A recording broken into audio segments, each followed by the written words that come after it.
Aceh yang menjadi korban mengalami cacat fisik, trauma, dan beban mental yang masih dialami sampai sekarang.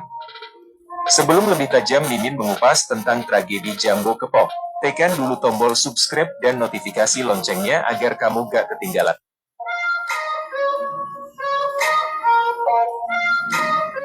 Desa Jambo Kepok yang tenang tiba-tiba berdarah pada 17 Mei 2003, persis 22 tahun silam. Pukul 7 pagi, sejumlah anggota Tentara Nasional Indonesia dengan senjata lengkap masuk ke kampung di Kecamatan Kota Bahagia Bakongan, Aceh Selatan. Sejurus kemudian terdengar suara teriakan Tentara Nasional Indonesia pecah di pagi hari, 17 Mei 2003 pecah di Kampung Pedalaman Jambo Kepok, Kecamatan Kota Bahagia Bakongan, Aceh Selatan. Mereka memerintahkan semua warga keluar dari rumahnya masing-masing. Tentara bermaksud mencari keberadaan anggota Gerakan Aceh Merdeka atau GAM. Siapapun yang menjawab tidak tahu, kena pukulan, tendangan, dan tusukan dengan ujung senjata. Selanjutnya, 12 pria dipisahkan dari penduduk lain, dikumpulkan di depan rumah Suma, seorang warga. Posisinya berbaris mengarah ke rumah Daud, dan tentara menembak kaki mereka, lalu membawanya ke rumah Daud. Dalam rumah itu, 12 pria tersebut dibakar hidup-hidup.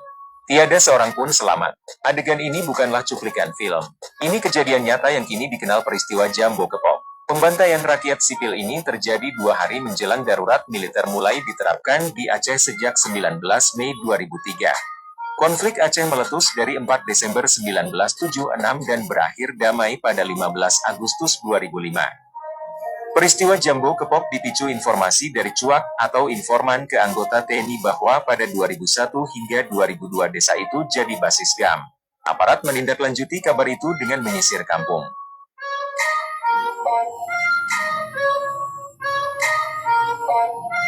Dalam pembantaian itu, Komisi Nasional Hak Asasi Manusia, Komnas HAM, Indonesia menyatakan 12 penduduk meninggal akibat dibakar hidup-hidup dan 4 orang meninggal karena ditembak. Data itu dimuat dalam laporan penyelidikan pelanggaran hak asasi manusia yang berat Jambo Kepok Aceh, dirilis 14 Maret 2016. Komnas HAM menyebutkan korban meninggal dibakar hidup-hidup adalah Nurdin meninggal dalam kondisi terbakar, ada lubang di kepala dan punggung sebelah kanan, Asri, Saili, Dullah Adat, Amiruddin, Tarmizi, Mukhtar, Usman, Abdul Rahim, Mukminin, Suandi, dan Bustami. Adapun 4 orang meninggal ditembak, yaitu Halidi di bagian punggung, perut, dan kepala, Kasturi meninggal di samping sekolah dasar. Burahman ditembak oleh 15 orang TNI di kepala, dada kiri, paha kiri, dan betis kanan di jalan depan musala hingga meninggal dan Budiman ditembak hingga meninggal. Para korban yang dimaksud merupakan penduduk sipil berjumlah 16 orang yang diidentifikasi oleh pelaku sebagai anggota atau simpatisan GAM yang berada di desa Jambo Kepok tanpa bukti yang sah, tulis Komnas HAM. Komnas HAM menyimpulkan terdapat bukti permulaan yang cukup untuk menduga terjadi kejahatan terhadap kemanusiaan, sebagai salah satu bentuk pelanggaran hak asasi manusia yang berat. 3 bentuk perbuatan dan pola kejahatan dalam kasus itu adalah pembunuhan, penyiksaan, dan penganiayaan. 14 Maret 2016, Komnas HAM menyerahkan berkas Jambo Kepok ke Kejaksaan Agung sebagai penyidik untuk mengusut kasus ini. Komnas HAM menyebut beberapa pihak yang dapat dimintai pertanggungjawaban atas kasus itu, antara lain Panglima TNI 2003, Dandim 0107 Aceh Selatan 2003, dan Ramil Bakongan 2003, Komandan Pemukul Reaksi Cepat dari Batalion 502 Linut Divisi 2 Kostrat, Komandan Satuan Gabungan Intelijen, Pimpinan Para Komando, Bupati Aceh Selatan 2003, Kapolsek Bakongan 2003, dan seorang cuak.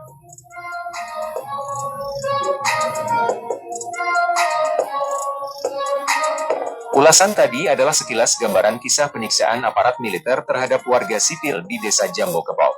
Di masa itu, warga didera perasaan yang amat tertekan dan timbul rasa trauma yang sangat mendalam sampai saat ini.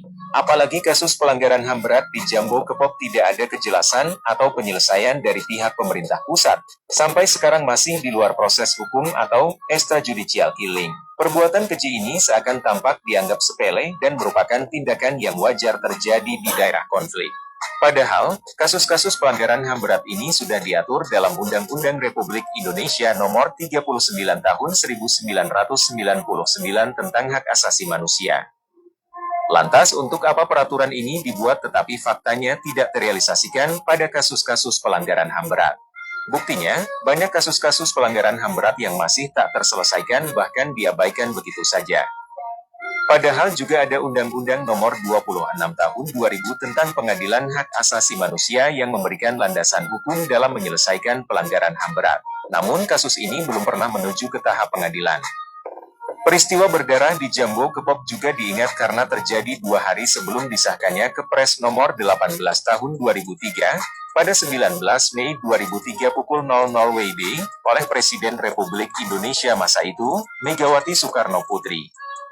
Pemerintah Republik Indonesia kembali menetapkan Aceh sebagai daerah darurat militer, yang sebelumnya Aceh berlaku daerah operasi militer atau DOM pada 1989 hingga 1998.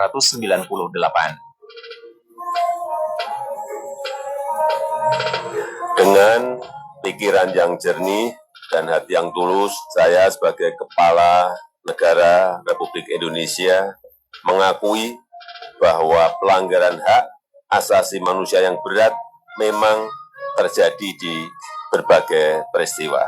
Dan saya sangat menyesalkan terjadinya peristiwa pelanggaran hak asasi manusia yang berat pada 4 peristiwa Rumah Gudong dan Pos Satis di Aceh 1989, 9 peristiwa Simpang KKA di Aceh tahun 1999, dan 12 peristiwa Jambo Kapok di Aceh tahun 2023.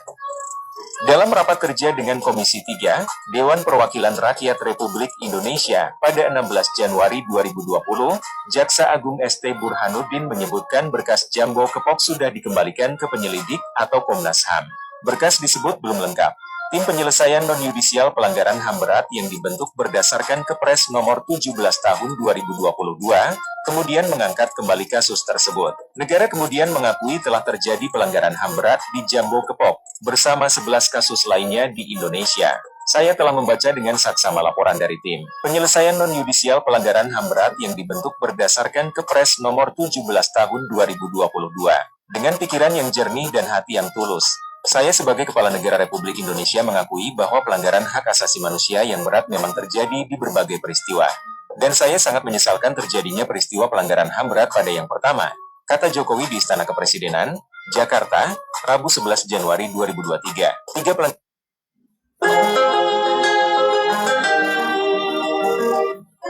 Aceh merupakan provinsi paling padat di Indonesia di ujung Pulau Sumatera, adalah negeri yang memberi kontribusi besar buat kemerdekaan Indonesia. Bahkan Soekarno memberi julukan Aceh sebagai daerah modal. Namun pada akhirnya, Jakarta mengabaikan Aceh dan bahkan menjadi pengemis di negeri sendiri.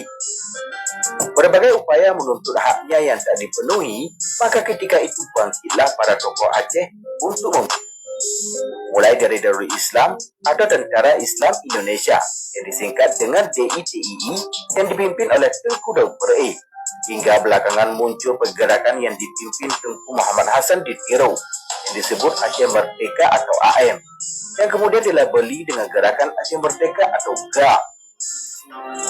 Dari konflik antara GAM dengan pemerintah Indonesia ini muncul berbagai tragedi yang dialami warga Aceh. Sebut saja salah satunya adalah tragedi Gedung KMPI. Ketika itu bertanggal 9 Januari tahun 1999 menjadi hari kelam bagi rakyat Aceh. Tepatnya 23 tahun yang lalu. Pada Sabtu itu, tanah rencung bersimbah darah dan nyawa seakan tak ada harganya.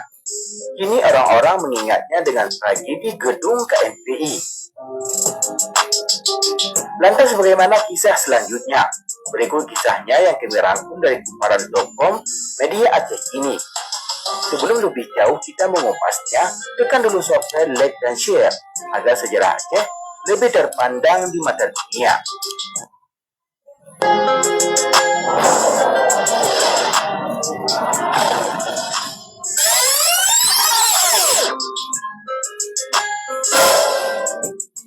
Peristiwa ini terjadi di Gedung Komite Nasional Pemuda Indonesia atau KNPI Lok Sumawe di Kecamatan Banda Sakti. Dalam gedung itu orang-orang yang ditangkap secara disiksa hingga berakibat 5 orang meninggal dunia, 23 orang luka berat, dan 21 orang luka ringan.